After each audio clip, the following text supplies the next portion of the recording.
Entonces, por favor, prepare sus Biblias, prepare sus notas y nos entregamos a eso entonces. Que ese tema, yo creo que es el último tema que vamos a tocar del estilo, porque vamos a aventurarnos, a adentrarnos en el tema de la sanidad que entrega Dios, pero yo creo que este es un buen final de estos temas para entrar al de la sanidad. Creo que este empata perfectamente, porque si nos podemos descargar un poco de todo lo que estamos llevando,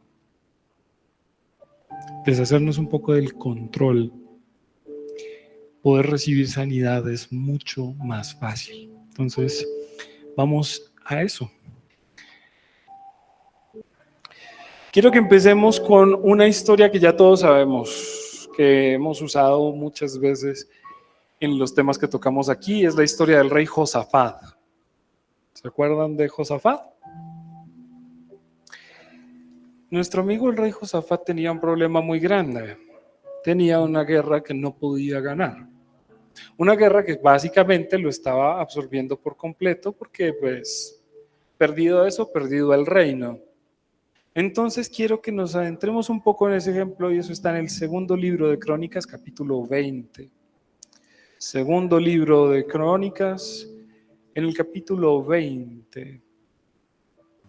Ahí nos explican un poco sobre lo que sucede con Josafat y el lío que él tenía. Entonces venían pueblos contra él y lo único que atendieron a hacer es a llorar. ¿Y quién no? ¿Usted no lo haría? Miremos un poco esa historia, empecemos a leerlo. Dice desde el 10, vamos a leer el segundo libro de Crónicas, en el capítulo 20, en el versículo 10, dice: Ahora pues, he aquí los hijos de Amón y de Moab, y los del monte de Seir, a cuya tierra no quisiste que pasase Israel cuando venía de la tierra de Egipto, sino que se apartase de ellos y no los destruyese. He aquí ellos nos dan el pago viniendo a arrojarnos de la heredad que tú nos diste en posesión. Oh Dios nuestro, ¿no los juzgarás tú? Porque en nosotros no hay fuerza contra tan grande multitud que viene contra nosotros. No sabemos qué hacer y a ti volvemos nuestros ojos. Y todo Judá estaba en pie delante de Jehová con sus niños y sus mujeres y sus hijos. Y estaba allí Jazaziel, hijo de Zacarías, hijo de Benaía, hijo de Jehiel, hijo de Matatías, levita de los hijos de Asaf, sobre el cual vino el Espíritu de Jehová en medio de la reunión. Y dijo: Oíd Judá todo, y vosotros moradores de Jerusalén, y tú rey Josafat. Jehová os dice así: no temáis ni os amedrentéis delante de esta multitud tan grande, porque no es vuestra la guerra, sino de Dios. Mañana descenderéis contra ellos. He aquí que ellos subirán por la cuesta de Cis y los hallaréis junto al arroyo antes del desierto de Jeruel. No habrá para que peleéis vosotros en este caso. Paraos, estad quietos y ved la salvación de Jehová con vosotros, oh Judá y Jerusalén. No temáis ni desmayéis. Salid mañana contra ellos, porque Jehová estará con vosotros. Entonces Josafat se inclinó rostro a tierra, y asimismo todo Judá y los moradores de Jerusalén se postraron delante de Jehová y adoraron a Jehová. Y se levantaron los levitas de los hijos de Coat y de los hijos de Coré para alabar a Jehová, el Dios de Israel, con fuerte y alta voz. Y cuando se levantaron por la mañana, salieron al desierto de Tecoa, y mientras ellos salían, Josafat, estando en pie, dijo: Oídme, Judá y moradores de Jerusalén, creed en Jehová vuestro Dios y estaréis seguros, creed en sus profetas y seréis prosperados. Y habido consejo con el pueblo, puso a algunos que cantasen y alabasen a Jehová vestidos de ornamenta sagrada, mientras salía la gente armada, y que dijesen: glorificad a Jehová, porque su misericordia es para siempre. Y cuando comenzaron a entonar cantos de alabanza, Jehová puso contra los hijos de Amón, de Moab y del monte de Seir las emboscadas de ellos mismos que venían contra Judá, y se mataron los unos a los otros. Porque los hijos de Amón y Moab se levantaron contra los hijos del monte de Seir para matarlos y destruirlos. Y cuando hubieron acabado con los del monte de Seir, cada cual ayudó a la destrucción de su compañero. ¿Cierto? Y luego que vino Judá a la torre del desierto, miraron hacia la multitud, y aquí yacían ellos en tierra muertos, pues ninguno había escapado. O sea, fuerte, aparte de que se agredieron ellos mismos, no dejaron escapar a ninguno. ¿Sí? Entonces, revisemos este asunto porque, bueno, la historia normalmente nos ayuda para entender que hay ocasiones en las que nosotros no peleamos una batalla, ¿verdad? Sino que es Dios quien lo hace por nosotros. Ok, eso está más que entendido, eso está más que bien, pero entonces ahora detengámonos un poco en otras cosas. Resulta que dentro de todas estas perspectivas siempre decimos cómo vamos a poder con todo esto. Vamos a ponernos en los zapatos de Josafat. No tiene cómo pelear esto. O sea, arrancamos diciendo que mira que ya vienen contra nosotros, ¿cómo vamos a hacer frente a esto? No hay fuerza en nosotros para poder pelear esta batalla. Perspectiva. Esa es la perspectiva de Josafat. Y de pronto tenía razón. De pronto dijo, imposible. Ahora miremos una cosa en Éxodo. Quiero que nos devolvamos a, Éxodo no, Números. Vamos a Números en el capítulo 13. Números capítulo 13. Números capítulo 13. 13, 17. Miren lo que pasa aquí. Tenemos otro problema de perspectiva. Los envió pues Moisés a reconocer la tierra de Canaán, diciéndoles, subid de aquí al Negev y subid al monte y observad la tierra como es y el pueblo que la habita, si es fuerte o débil, si poco o numeroso, cómo es la tierra habitada, si es buena o mala, y cómo son las ciudades habitadas, si son campamentos o plazas fortificadas. ¿Y cómo es el terreno? Si es fértil o estéril, si en él hay árboles o no, y esforzaos y tomad del fruto del país. Y era el tiempo de las primeras uvas.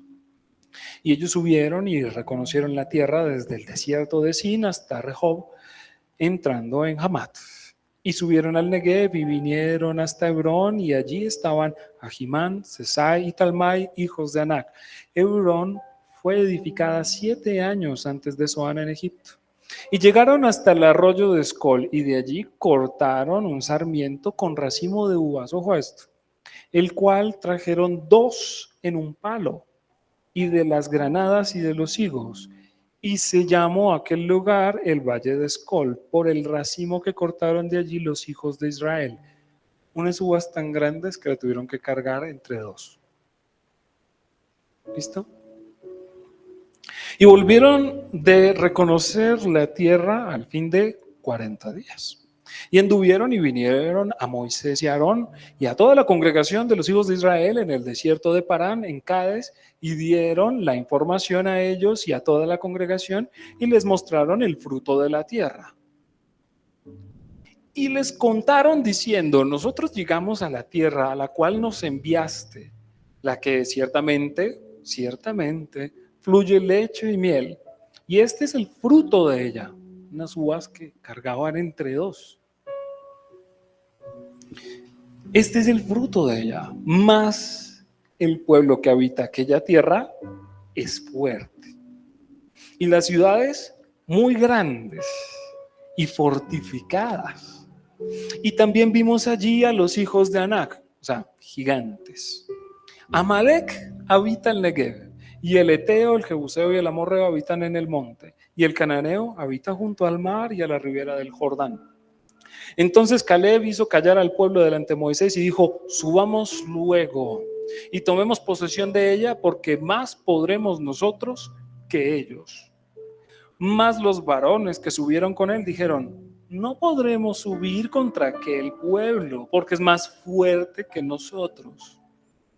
Y hablaron mal entre los hijos de Israel de la tierra que habían reconocido, diciendo: la tierra por donde pasamos para reconocerla es tierra que traga a sus moradores.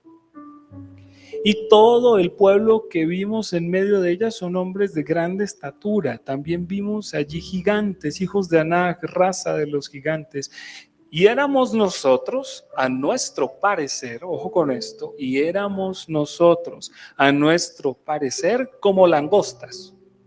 Y así les parecíamos a ellos. Este es otro problema de perspectiva. De una perspectiva muy humana, enteramente humana. Desprenderse, dar el paso de estar confiando en lo que yo puedo hacer para confiar en lo que Dios va a hacer es realmente difícil. Sé de muy pocas personas que ya han caminado en eso de soltarse un poquito de la preocupación de lo que yo puedo hacer para andar en lo que Dios dijo que iba a hacer. Y los que conozco, casi todos están en la Biblia.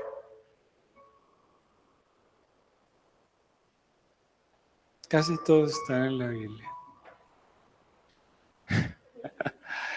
Entonces,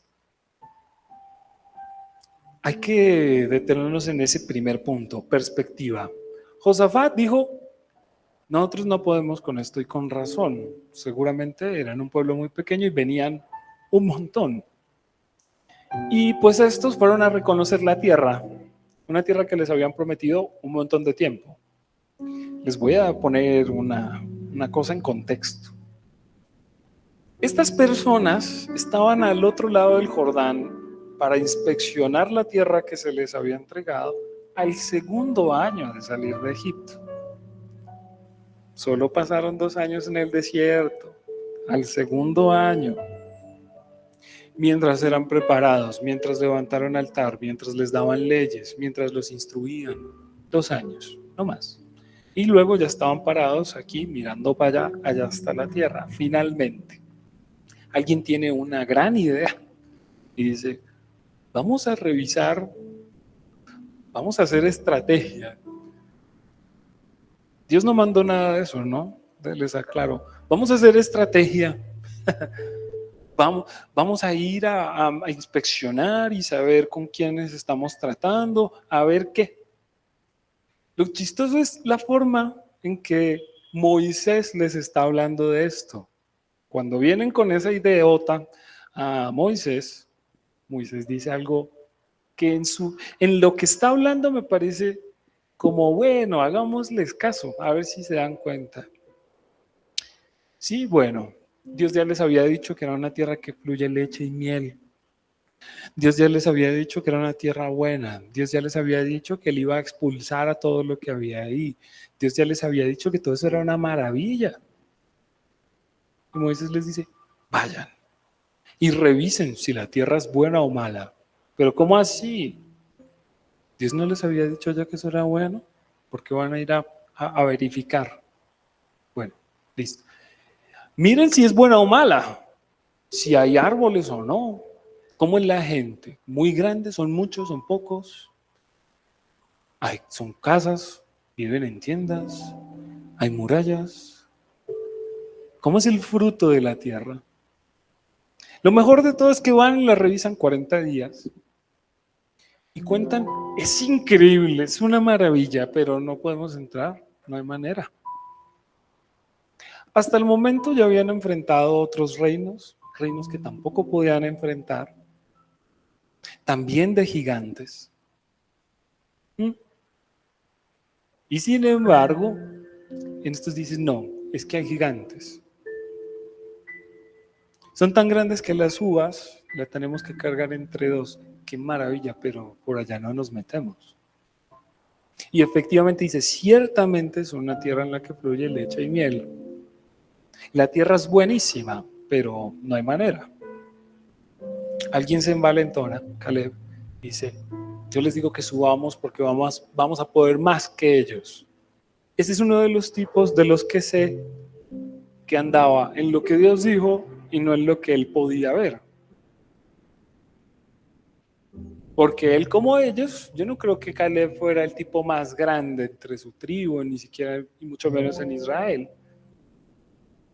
Sin embargo dice, vamos, junto con Josué además, más adelante Josué también dice, sí, nos los vamos a comer como a pan. Y el resto dice, no, es que usted no sabe, usted no fue. Lo chistoso es que él sí fue. Él sí estuvo ahí, pero le dice, no, es que usted no se acuerda los tipos, unas cosas así. Problema de perspectiva. Deshacernos del miedo, deshacernos de la preocupación, de cómo vamos a hacer algo en lo que ni siquiera estamos parados, no nos deja andar en lo que Dios dijo que sería. A veces podemos comparar y darnos cuenta que efectivamente lo que Dios dijo está ahí delante y está buenísimo, pero yo no puedo con eso. Pero yo no me meto allá. Y entonces, ¿para qué te trae? Entonces, ¿qué estamos haciendo aquí? Vamos a mirar otros detalles dentro de todas estas historias, y es que todas estas personas están contando con lo que ellos pueden hacer, con lo que ellos pueden hacer. No toquemos a Josafat, miremos al pueblo de Israel. De nuevo, ya habían vencido a otros reyes, también llenos de gigantes. Por alguna razón, estos les atemorizaban más. Por alguna razón. Pero entonces, ¿qué necesitamos entender? Que la perspectiva es nuestra. Fíjense la perspectiva que tenían ellos de sí mismos. Para nosotros, éramos, según nosotros, como langostas. Y se atreven a decir, y así éramos para ellos, como langostas. Ni siquiera se midieron en batalla, ni siquiera probaron nada, solamente dijeron, yo no puedo, porque soy así de pequeño. En otros pedazos dicen, y tienen murallas que llegan hasta el cielo. Imagínense la exageración, hasta el cielo. Bueno, hasta el cielo.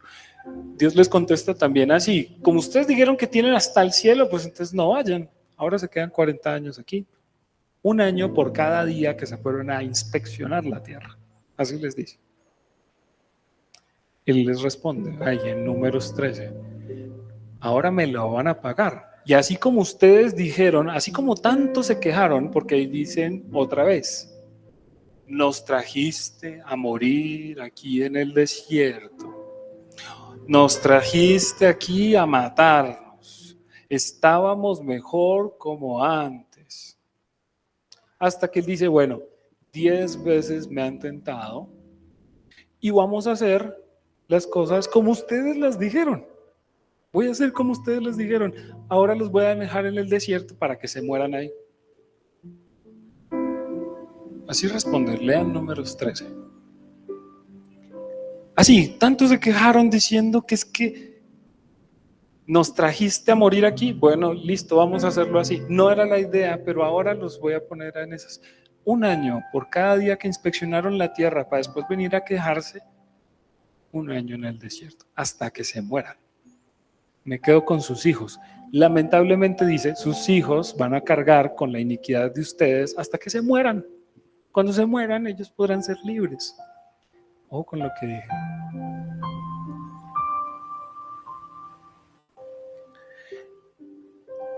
Pero es un problema de perspectiva. ¿Ellos tenían garantizado el tomar esa tierra? Claro que sí. ¿Realmente dependía de alguna de estas langostas dependía ganar? ¿Será que Moisés tenía que comprar una vara más grande? No tenían que hacer nada, solo tenían que hacer lo que Dios les dijera cuando se los dijera. No más, no más. Pero desprendernos por un momento del miedo, desprendernos por un momento de las cosas que a nosotros como humanos nos angustian a la hora de entrar en un cambio, no lo recibimos con facilidad, no nos soltamos de eso y pensamos que está en nosotros el resolver algo.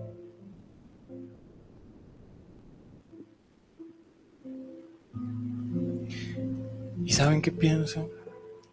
Que a veces tenemos las cosas ahí delante, ahí de frente, y no las podemos ver porque estamos muy ensimismados en pobrecito. Mi vida estaba mejor antes.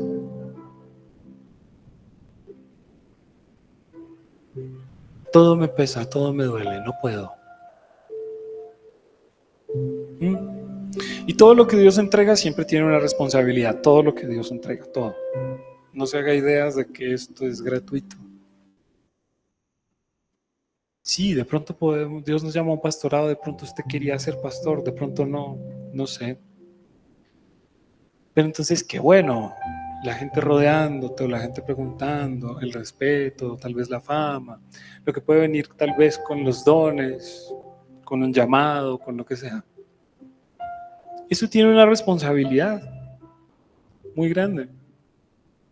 Como cualquier cosa que Dios entrega, cualquiera, la familia, un trabajo, la vida, tiene una responsabilidad. No es gratuito.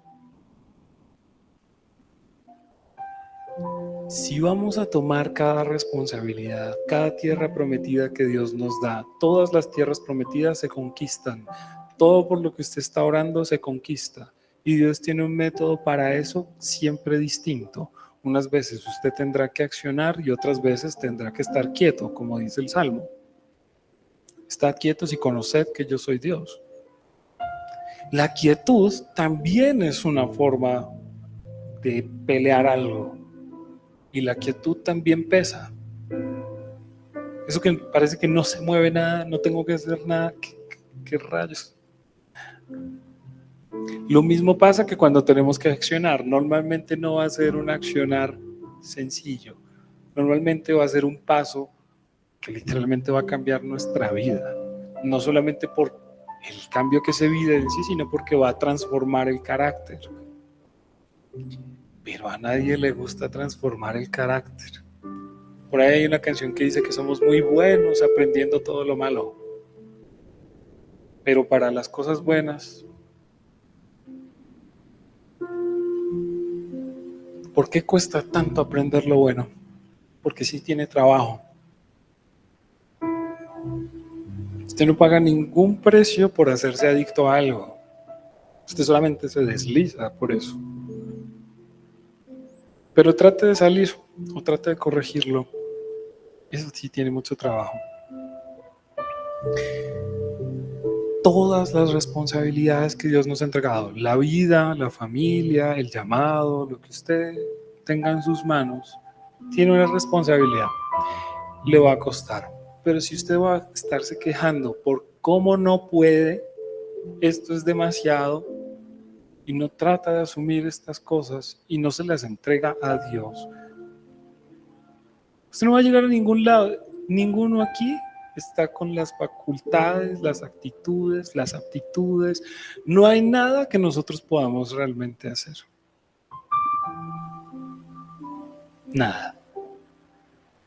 Lo más probable es que si empezamos, no terminemos, porque lo vamos a hacer en nuestras fuerzas, así no llegamos a ningún lado. Hay un punto en que usted ya está reventado. Hay un punto en el que ya usted no responde, no quiere. ¿Sabe cómo se debe entregar las cosas a Dios? Deshaciéndose del miedo. Pero estamos toda la vida acostumbrados a tener el control sobre las cosas. Como empezamos hoy hablando. Todo el control. Queremos saber qué va a pasar, cuándo va a pasar, cómo va a pasar. Queremos que tenga sentido para nosotros, que sea agradable además. Queremos todas esas cosas en el mismo paquete. Queremos saber, predecir, tener el control de todo. Y les digo que control es lo que menos hay. Control es lo que menos tenemos. Control es lo que menos tenemos. Lo único que nosotros sí podemos atender es cómo reaccionamos a los cambios, y el cambio está en perspectiva. Josafat, Caleb o Josué, o todo el pueblo de Israel. Miren, aquí está la tierra que los traje, esto es lo que Dios tanto nos dijo, bienvenidos. No, pero eso está muy difícil, yo no voy a meterme allá, eso es imposible. Eso es imposible, ¿para qué vamos a tratar? Y sale alguien con la fe y el coraje, sí, vamos. No han visto todo lo que ya hemos caminado, no han visto hasta dónde nos ha traído. Esto ya lo enfrentamos antes, estos también eran tan grandes como los de atrás, esto sí se puede. No, ¿qué vamos a poder con eso? No, no es que Dios nos trajo hasta aquí a matarnos. Y entonces entramos en una queja. No en una queja en la que Dios sacó al pueblo de Israel. ¿Se acuerdan que levantaron un clamor, levantaron una queja por la esclavitud y Dios fue por ellos? No una queja como esa, sino una queja envuelta en injuria, envuelta en calumnia, envuelta en Dios es terrible, ¿para qué me trajo hasta aquí? Una queja acusadora. Entonces muchas veces nos vamos a hallar en esa situación y vamos a estar preguntándonos cómo vamos a hacer una cosa, cómo vamos a hacer otra. Y usted está permitiendo que su mente divague demasiado, tratando de tener el control sobre todas las cosas, tratando de avanzar pero manteniendo la estabilidad que usted cree que tiene hoy, la comodidad que usted cree que tiene hoy. Entonces yo quiero avanzar pero así como estoy, yo quiero tener pero sin hacer mucho más. Yo quiero mantenerme en esta comodidad, yo quiero no tener que hacer esto, pero quiero eso. Yo quiero bañarme, pero sin agua. ¿Y cómo es eso? ¿Cómo es eso? Hombre, no. Hay cosas que necesitan de otras situaciones, hay cosas que necesitan de cambios. Pero si usted no los enfrenta y solamente vuelve a pensar, solamente vuelve a retroceder, no hay forma de avanzar. Y todo está en perspectiva. ¿Y por qué estamos hablando de esto? Por lo que yo les comentaba al iniciar la reunión. Ayer sentía que este era como el tema que nos iba a introducir en un espacio de cambio, ¿sí? Esto ya es algo que el Señor nos ha venido hablando desde el año pasado, 2025. Creo que desde inclusive el principio de 2025. Yo a veces digo, vamos a hablar de esto otra vez. Y a veces sin querer termino hablando del mismo tema y yo digo, bueno, y otra vez. Y leo otro pasaje y, ahí está, y vuelvo a mirar y ahí está. Y vuelvo a hablar y vuelvo a repetir y decirles, el Señor nos va a mover de los lugares de comodidad en los que nos encontramos. El Señor nos va a cambiar de sitio, el Señor nos va a cambiar de perspectiva. Prepárese para que usted asuma un lugar que tal vez no le resulte cómodo. Prepárese para recibir una corrección distinta, un adiestramiento distinto. Lo más fácil para poder estar dentro de un cambio y que sea lo más llevadero posible es la humildad. Si no hay humildad, usted va a estar entrando en un choque con todo lo que sucede, porque no se parece a lo que tiene en su cabeza. No se parece al control que usted quiere tener. Entonces va a vivir resistiendo lo que está viviendo. Y al final del día, usted está agotado, destruido, diciendo: Señor, renuévame. Pero buena parte de esto está lo que decía Jesús. Es un pasaje que hemos hablado tanto de eso que ya hemos repetido un montón de veces estas cosas. ¿Se acuerdan cuando Jesús dice: todo el que esté trabajado y cansado, todos vengan para acá, yo los atiendo, ¿cierto? Y luego dice: lleven mi carga, lleven mi yugo, que es ¿qué? Ligera. Y él dijo: sean como yo, que soy ¿qué? Manso y humilde. Esa es su carga. Su carga es ser manso, ser ligero para estas cosas, ser humilde. Y entonces él no iba resistiendo todas las cosas. Porque entonces, ¿a dónde vamos? Con esa humildad vamos a poder avanzar dentro de los cambios, porque estamos hablando de este tema por los cambios en los que estamos entrando. El Señor lo repitió tantas veces el año pasado que yo dije: ¿y esto cuándo será? Y cada vez que yo me preguntaba algo así, me respondía con muy rápido: ahora sí, aquí viene, agárrese duro. Y yo: bueno, el Señor nos está llamando una vez y otra vez y otra vez.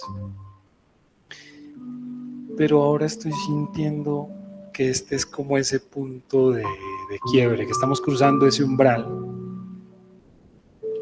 en el que varios cambios se pueden empezar a gestar, a manifestar. Y si no tenemos la humildad, si vamos a resistir todo como el pensamiento de atrás, no vamos a poder sostener, ni vamos a poder estar de pie en lo que el Señor vaya a entregar durante esos cambios. Hay muchas cosas de las que deshacernos, porque cada etapa es diferente.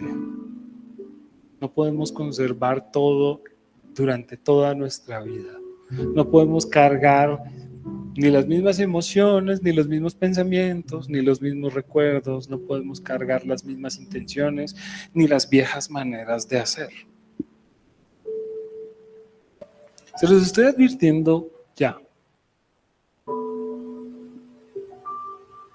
Menos mal que esto está quedando grabado. Se les estoy advirtiendo ya. Pensemos en un cambio muy grande. Pensemos en uno de los más importantes de la historia de la humanidad. Aparece Moisés, los lleva hasta un monte, les dice: bien aseaditos, bien limpiaditos, con el corazón también blanquito, limpiecito, se me paran allá en el monte, que nadie lo toque, porque yo, Dios, me voy a aparecer en el monte y vamos a hablar unas cosas, ¿de acuerdo? Listo. Aparece Dios en un monte, el monte Horeb, en el monte Sinaí, tiene ese mismo nombre, y les da todas las normas, todas las cosas, les da esa manifestación para que se den cuenta que es Dios mismo y no un señor de 80 años que le está fallando algo. Listo.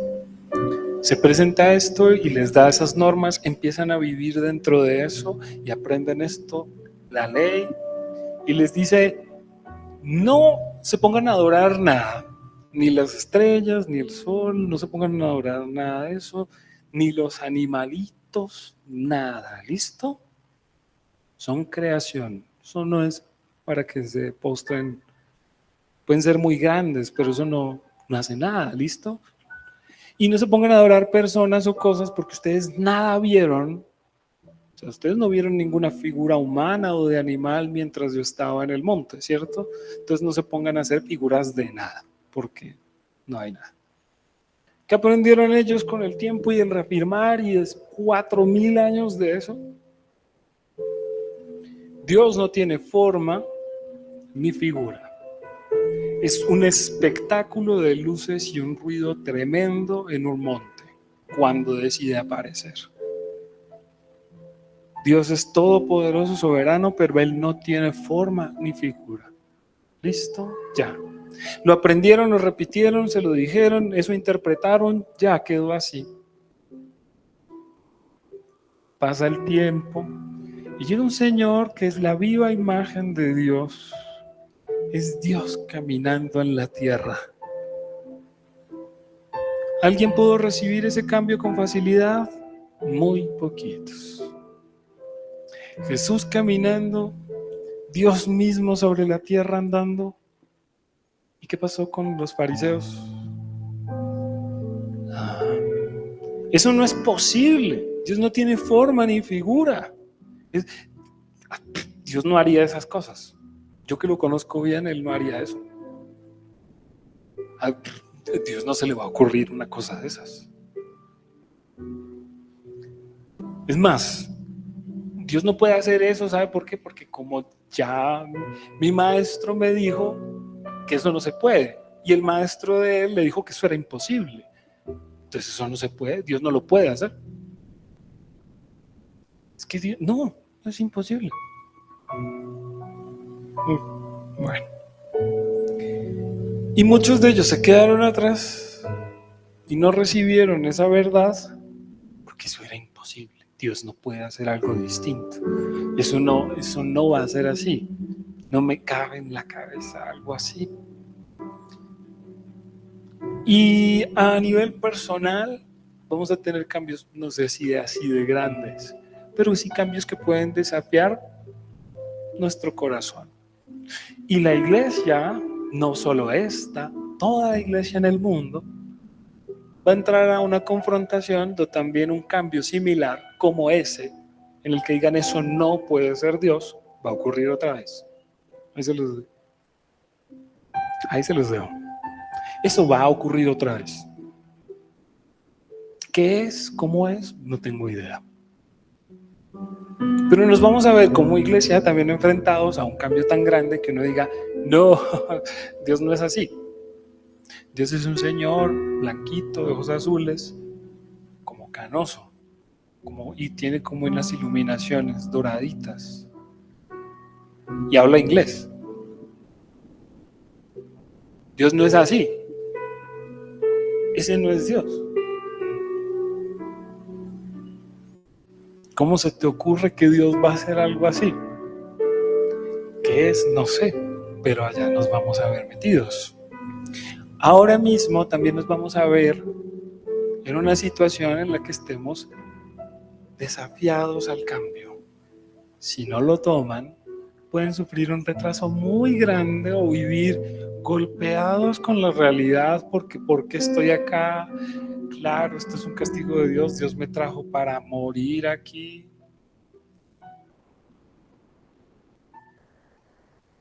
No me gusta. Esto no es lo que yo quería. Yo sí quería lo que estaba orando, pero no me imaginé que fuera a ser así.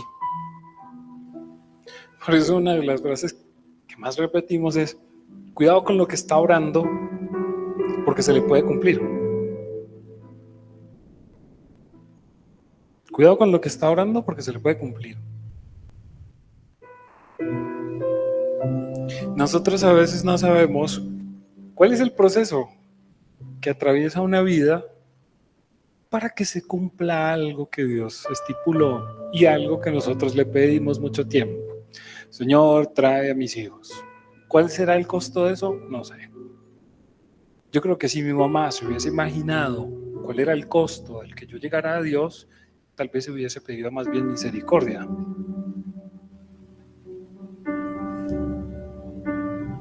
Porque para que yo llegara aquí, pasaron muchas cosas.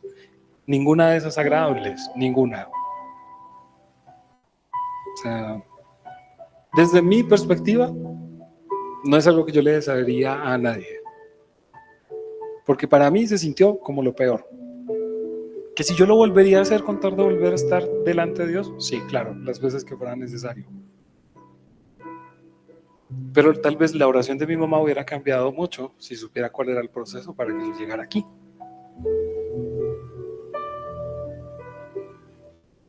Lo mismo, Señor, trae a mis hijos, Señor, trae a mi familia.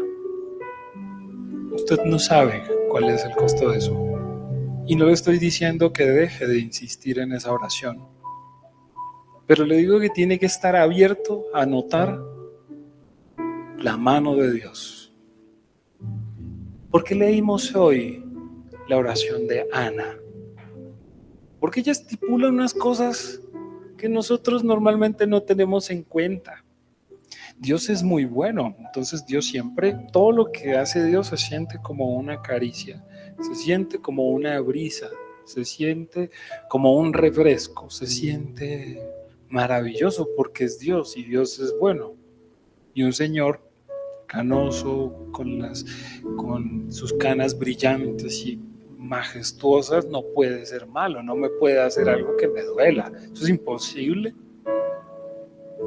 Pero lo que dice Ana es: Él abate y enaltece, empobrece y enriquece, hace descender al Seol y hace subir del Seol. Eso no suena como alguien que siempre todo se suele, todo lo que hace parece algún postre. No. Esas cosas duelen a veces. No digo que todo tenga que ser así. Lo mismo con los cambios que pueden ocurrir en nuestra vida ahora. Pero si usted va a resistir a Dios a cada paso, esto se puede volver más difícil. Y usted no sabe si usted es una de esas personas o si los que lo acompañen y lo rodeen es una de esas personas con las que Dios se ensaña. Hay unas personas que las deja andar por ahí. Hay unas personas que les deja caminar y ve tan chévere que se revuelca ahí en sus cosas. Los deja moverse, los deja hacer, a su tiempo los tomará, si los eligió, etc. Pero usted no sabe si es una de esas personas en las que Dios ya tiene puesta su mirada, y espero que sea así. Y no lo va a dejar hasta que esté donde tiene que estar. Y si usted lo resiste, eso va a doler mucho. Si usted resiste lo que Dios quiere hacer con usted en este tiempo, eso va a doler mucho. Leímos también Lamentaciones porque Él dice que se calle, que aguarde, que espere a Dios en silencio. Eso no dura para siempre porque Dios es misericordioso, pero aguárdelo, espérelo en silencio, no se queje, no grite. Ahí, asúmalo. Dice, tome el peso de ese yugo, tome esas cosas. Lamentaciones 3, desde el 19 para adelante. Y Él dice, al final de ese, más o menos a la mitad del 3, no sé, debe ser como el 30. ¿Acaso puede decir alguien que pasó algo que Dios no mandó? ¿De su boca no sale lo bueno y lo malo? Dice Jeremías en Lamentaciones. Esas situaciones que vienen y duelen también, Dios las tiene bajo control. Pero Él mismo dice, Él no golpea porque le parezca gracioso como se quejan. Lo hace con propósito. Hay detrás de eso una guía, hay detrás de eso algo que muchas veces nosotros no vamos a entender. Nosotros entendemos más mirando para atrás que mirando para adelante. Nosotros entendemos más lo que ha hecho Dios con nuestra vida cuando miramos para atrás que cuando tratamos de ver hacia adelante. Se los estoy advirtiendo hoy a todo el que me esté escuchando, en diferido o en vivo.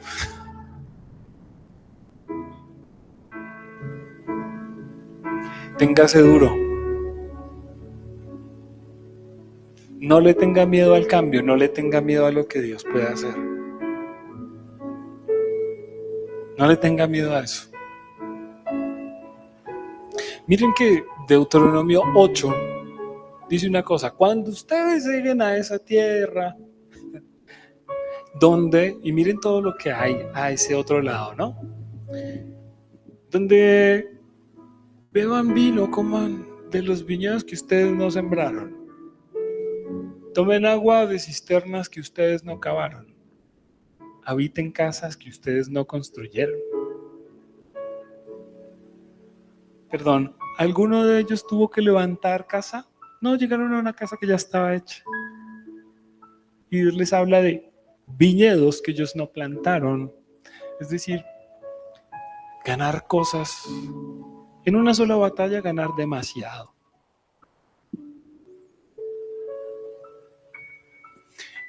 Tenían que pasar una prueba, una batalla, y era cruzar, enfrentar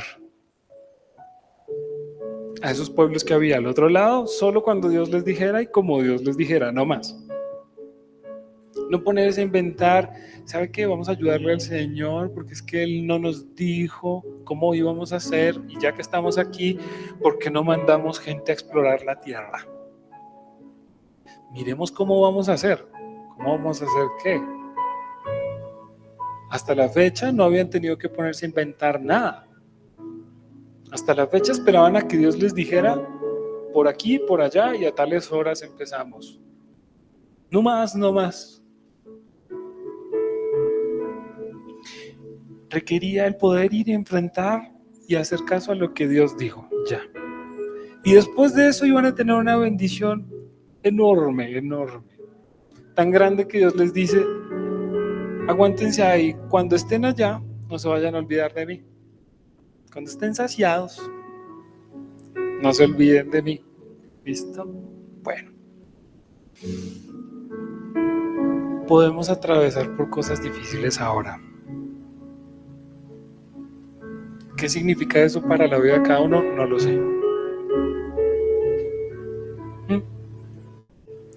Hay personas que la pérdida de su lápiz favorito es tan grande como la pérdida de una mascota para otra persona. ¿Listo?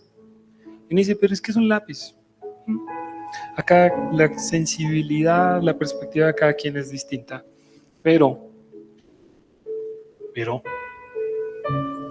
se lo advierto ya.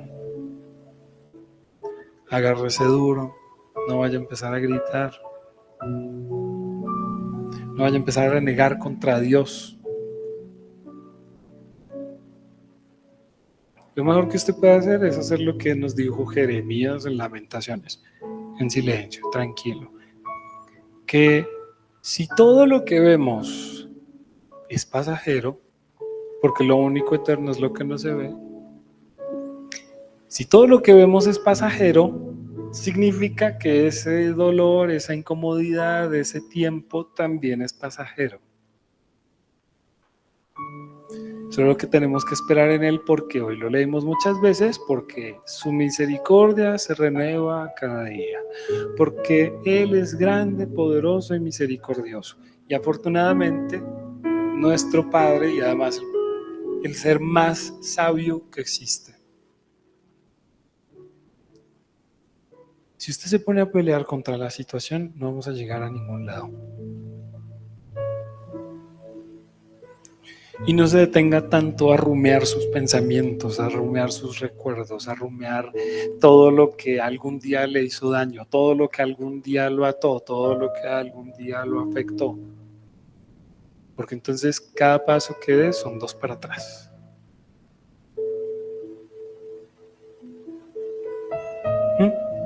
¿Sabe qué retuvo? Yo creo que todos lo saben aquí. ¿Sabe qué retuvo a Israel en una conciencia en la que no podían avanzar? El mirar para atrás, el acordarse, volver a traer un recuerdo y decir, qué bueno que era la vida, qué bueno que era la vida. ¿Qué? Todo por estar huyendo del proceso que estaban viviendo en ese momento. Tengo mucho miedo de enfrentar a un gigante. Mejor me devuelvo a mi esclavitud. Qué chévere eso. La vida era mejor así. ¿Qué?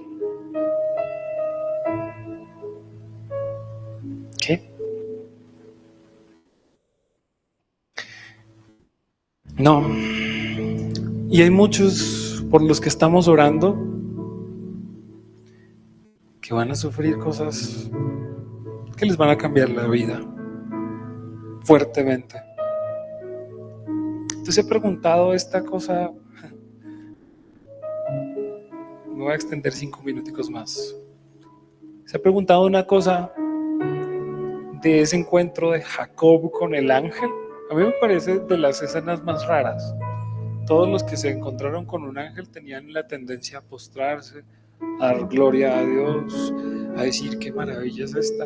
El tipo se aventó a pelear. Esa escena es rarísima. Es el único que ve un ángel y se pone a... Nos vamos a las manos. Pero entre las cosas que podemos sacar de ese encuentro hay algo muy especial. Hasta ese momento lo llamaban de vez en cuando Israel. De vez en cuando. Después de eso solo lo llaman Israel. Ahí fue donde afirman el cambio de nombre que él tiene. Pasó de llamarse Jacob a llamarse Israel. Pero ahí hay algo muy simbólico y muy poderoso en todo eso. Que ese cambio en esa persona requirió que dejara de caminar igual. ¿A qué costo? El tipo quedó cojo de por vida. Hasta ese día estaba bien. Hasta ese día era un tipo vigoroso, estable, equilibrado en su forma de caminar.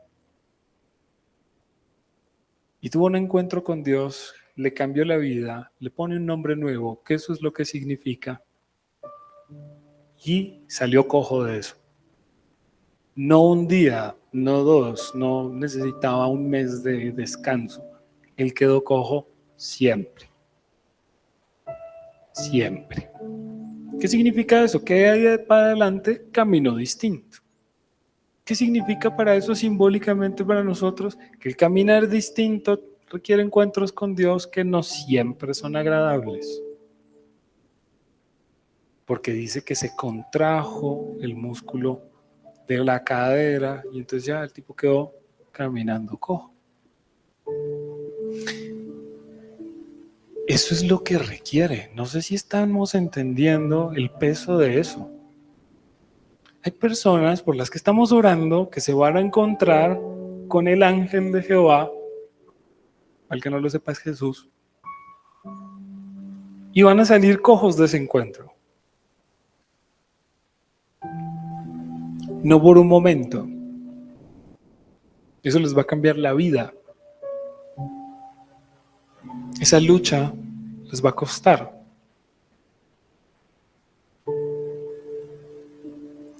Pero después de eso se van a convertir en ese Israel. ¿Saben qué significa Israel? El ministro de Dios, el representante de Dios. Después de eso, empiezan a conocer a Dios como es.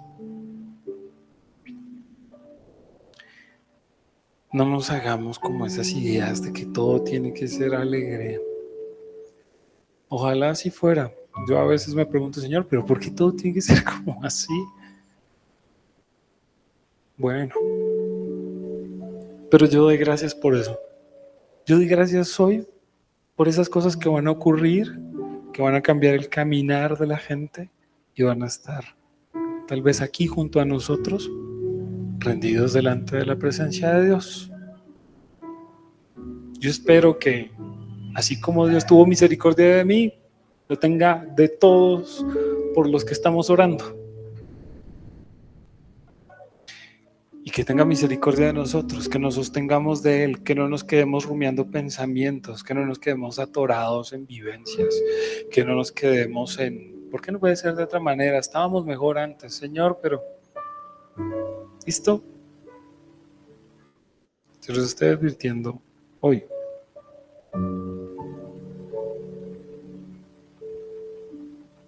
Y entrégueles a Dios. Usted está tal vez poniendo muchos pensamientos en el futuro, tratando de resolver cómo va a ser algo que no ha pasado.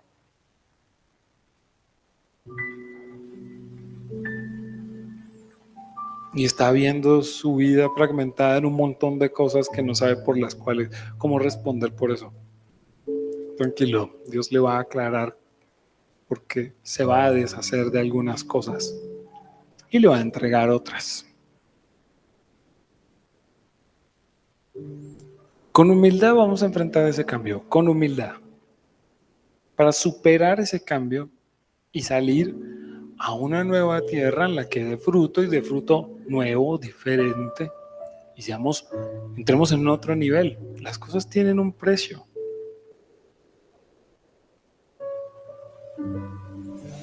De verdad, cuánto quisiera que a todos, eso incluyéndome a mí, fuéramos tan conscientes de esa realidad.